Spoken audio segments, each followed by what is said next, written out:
Alina Habba is a legal analyst and managing partner of Habba, Medeo and Associates, and with us now. Alina, welcome, and thank you very much for coming on. As this case unfolds and more documents have come to light, the way in which the public is learning about them is so much different than what we saw with former President Donald Trump. Absolutely. There's no bells and whistles. Is anybody really surprised? And the fact that they knew about it November 2nd before a midterm election, failed to bring it up, and then they only brought it up when they got caught effectively by the press.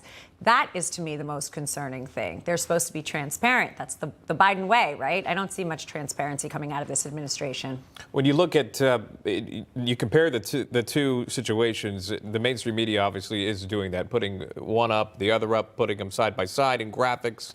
But there is a difference in classification and who has that power. That's right. The President of the United States has power to declassify. The Vice President does not. Talk to us about that. Yeah, sure. I think that's the key to all of this.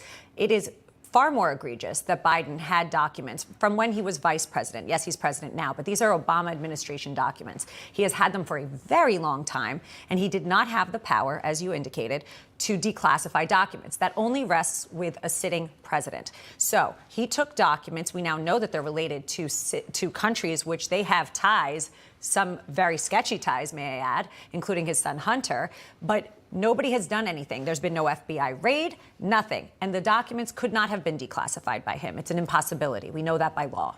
There are also questions as to where these documents were found, right? You could say they're locked up in the garage, but who had access to it, right? Who was able to see these documents and come into contact with them? We know who had access to them. Hunter Biden, who was doing God knows what and smoking God knows what, and had God knows who at his apartment, but somehow was paying $50,000 a month to his father for the one bedroom. I don't know if the $50,000 was because he was giving access to China to look at those documents, but I can tell you it doesn't look good. It was really a bad play by the Democrats.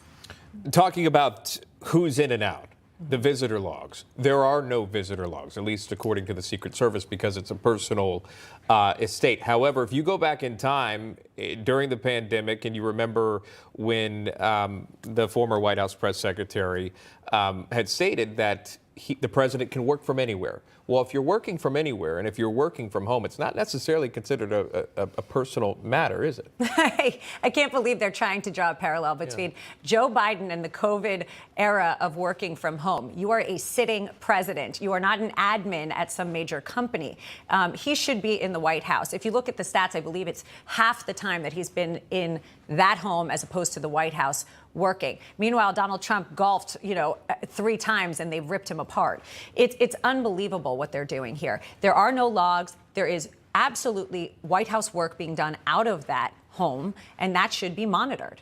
Yeah, that was the big question there. If there is White House work being done at that home, wouldn't you have visitor logs as if it were indeed the White House at that time? All right, we're talking about 2 presidents here, President Trump, President Biden, and special counsels to both of them. We're going to wait and see what happens.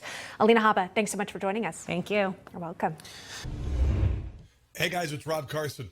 Your retirement funds are being threatened with even more losses from record inflation, recession, and skyrocketing interest rates. Fortunately, the highly trained specialists at American Hartford Gold can show you how to protect your savings and retirement accounts by diversifying your portfolio with physical gold and silver. If you call them right now as a special offer, they will give you a free gold coin on your first qualifying order, so don't wait. Call 866-935-4309. That's 866-935-4309 or text Newsmax to 65532. That's Newsmax to 65532.